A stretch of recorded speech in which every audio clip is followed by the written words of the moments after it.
$8. That is the manufacturing cost of a pair of Ray-Ban sunglasses. You paid $200, maybe $400 for Oakley, maybe $800 for Prada. And here is the part that should bother you. All three of those brands are owned by the same Italian company, a company you have never heard of. They also own the store you bought them at, and the insurance that paid for them. And when one competitor tried to fight back, they destroyed it in 6 months and bought the remains on sale. Their name is EssilorLuxottica. This is the biggest monopoly hiding in plain sight, and today we are pulling it apart. Here is what you need to understand first. The global eyewear market is roughly $150 billion a year. One company controls about a quarter of it. In the United States, they control closer to 60% of the sunglasses market. In 2025, that company brought in 28.4 billion euros in revenue. That is more than Ferrari, that is more than Tiffany, that is more than Burberry and Prada combined. And you have never heard of them. That is not an accident. That is the design. EssilorLuxottica owns Ray-Ban, Oakley, Persol, Oliver Peoples, Arnett, Vogue Eyewear. They are the exclusive manufacturer for the eyewear of Chanel, Prada, Tiffany, Versace, Burberry, Dolce & Gabbana, Armani, Ralph Lauren, Michael Kors, Coach, Miu Miu, Tory Burch, Swarovski, Jimmy Choo, Ferrari, Moncler. Over 150 brands in total. When you walk into a glasses store and see 40 brands on the wall, you are looking at one company's inventory. The wall is a stage. The competition is a costume. They all go back to the same factory in northern Italy. A 60 Minutes correspondent called this, back in 2012, an optical illusion. 13 years later, nothing has changed. It has gotten worse. Now let's talk about the money. In 2012, 60 Minutes asked a Luxottica executive on camera what it actually costs to make a designer frame. The answer was about $30. The retail price was about $300. That is a 10 times markup, and the more recent estimates have gone higher. One economist who uses Luxottica as a business school case study told the Freakonomics podcast he has seen markups up to 1,000% on a single pair of glasses. For context, that is roughly what the diamond industry marks up. That is roughly what the perfume industry marks up. You are not buying medical equipment.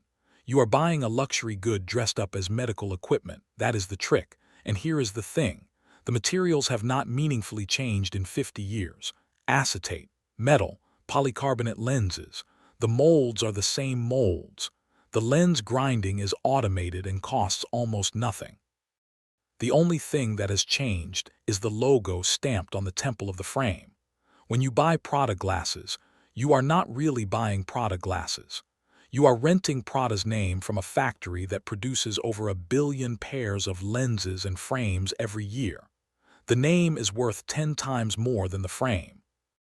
That is the entire business.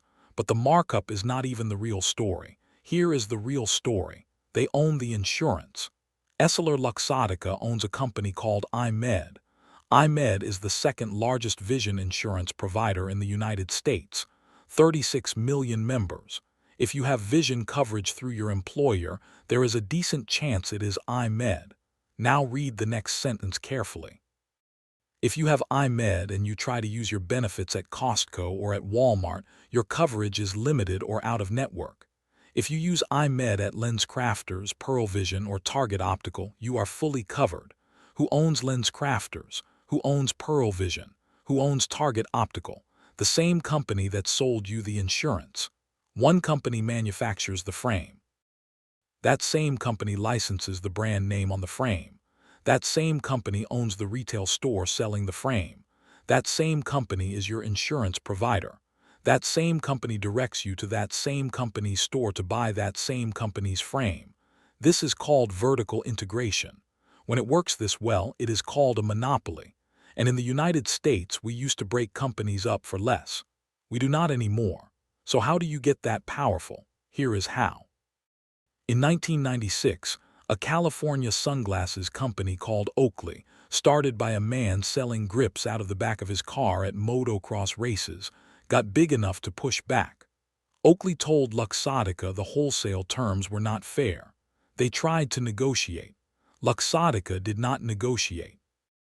Luxottica pulled every Oakley product from every sunglass hut in the world. Overnight, Oakley's stock dropped 33%. The founder watched his life's work collapse on a stock ticker. Luxottica then bought Oakley for a reported $2.1 billion fire sale price. After the acquisition, Luxottica did what Luxottica does. They raised the price of Ray-Ban sunglasses because now there was nobody left to compete with them. If you are thinking this sounds illegal, you are correct. It should have been. It was also effective, because in 2018, the European Commission approved without conditions the merger of Luxottica with Essilor, the company that dominates prescription lens manufacturing. That merger created EssilorLuxottica, a $32 billion deal. Regulators waved it through. Nobody said no. And here we are. There is one more thing you need to understand. The way this company was built was not random, it was a method. And the method was invented by one man. Leonardo Del Vecchio was born in Milan in 1935. His father died before he was born. His mother could not afford to keep him, so he was sent to an orphanage at age 7. At 14, he left and apprenticed to a metal worker. He started Luxottica in 1961 in a small mountain town called Agordo, population 3,000. For the first 27 years, Luxottica was an ordinary eyeglass manufacturer. Then in 1988, Del Vecchio did something nobody had done before. He called Giorgio Armani and offered to license the Armani name on eyewear. Armani said yes. That phone call was the moment eyeglasses stopped being medical equipment and started being fashion. From 1988 forward, Del Vecchio's playbook was the same every time. License a designer name. Put it on a frame that costs $8 to make. Sell it for $300. Use the profits to buy the next designer. Use the next designer to buy a retail chain. Use the retail chain to buy an insurance company. Use the insurance company to direct customers back to the retail chain. The loop closed in 2018. Del Vecchio died in 2022 at 87, one of the wealthiest men in Europe. His family still owns 32% of the company. So what do you actually do about this? 3 things. 1. Stop buying designer frames. The designer label is the entire markup. If you are buying a Gucci or a Prada or a Burberry frame, you are handing EssilorLuxottica $200 that has no optical value. None. The lens quality is identical whether the logo says Prada or whether it says nothing. Buy the unbranded version of the same frame for $40 at Zenni, Glasses USA, or a local independent optician. Warby Parker is independent, not Luxottica owned, and runs about $95 for a full pair. 2. If you have vision insurance, check the network. If it is EyeMed, ask your HR or benefits coordinator whether they offer VSP as an alternative. VSP is EyeMed's main competitor and is not owned by a frame manufacturer. Your employer can often add it during open enrollment. Most people never think to ask. 3. Use your HSA or FSA. Glasses are a qualified medical expense. This is the easiest way to buy glasses pre-tax, and most people forget. Your benefits coordinator can walk you through it in 5 minutes. Here is what I want you to take away. The next time you walk past a glasses store and see a wall of 40 brands, know that you are looking at a theater. It has been running for 37 years. The director is dead. And the audience, which is all of us, is still paying 1,000% markups on plastic glued to metal. We did not have a choice. They did. If this changed how you think about eyewear, hit that like button. It helps more people see this. And subscribe to Sysplain, because every week we pull back the curtain on another system that was designed to work against you. I'll see you in the next one.